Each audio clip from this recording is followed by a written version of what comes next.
Fellow Americans, I want to speak to you tonight about the troubling events of the past week. As I have said, the incursion of the U.S. Capitol struck at the very heart of our republic.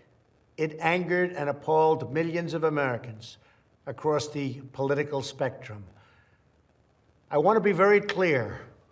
I unequivocally condemn the violence that we saw last week. Violence and vandalism have absolutely no place in our country and no place in our movement.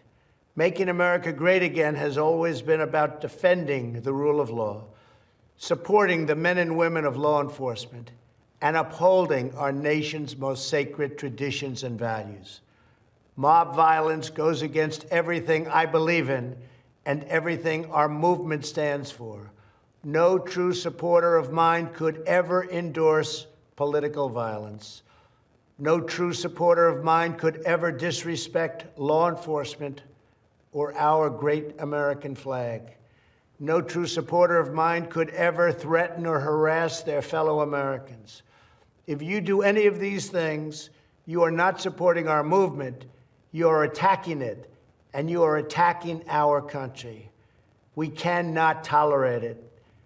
Tragically, over the course of the past year, made so difficult because of COVID-19, we have seen political violence spiral out of control. We have seen too many riots, too many mobs, too many acts of intimidation and destruction. It must stop. Whether you are on the right or on the left, a Democrat or a Republican, there is never a justification for violence.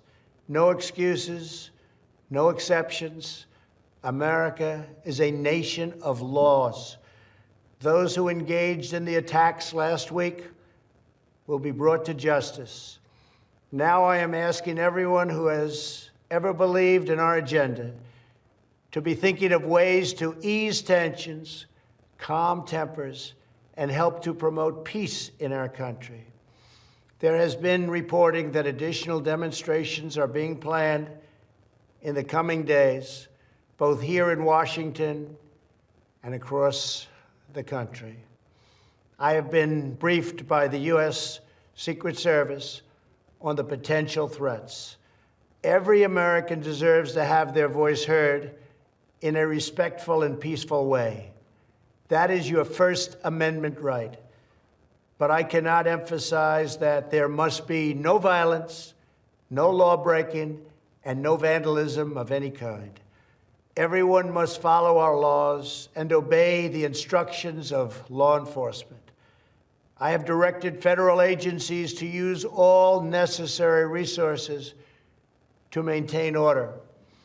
In Washington, D.C., we are bringing in thousands of National Guard members to secure the city and ensure that a transition can occur safely and without incident. Like all of you, I was shocked and deeply saddened by the calamity at the Capitol last week. I want to thank the hundreds of millions of incredible American citizens who have responded to this moment with calm, moderation, and grace.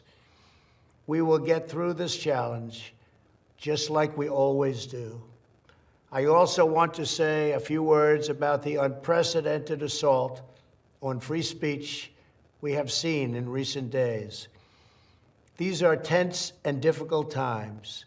The efforts to censor, cancel, and blacklist our fellow citizens are wrong, and they are dangerous. What is needed now is for us to listen to one another, not to silence one another. All of us can choose by our actions to rise above the rancor and find common ground and shared purpose.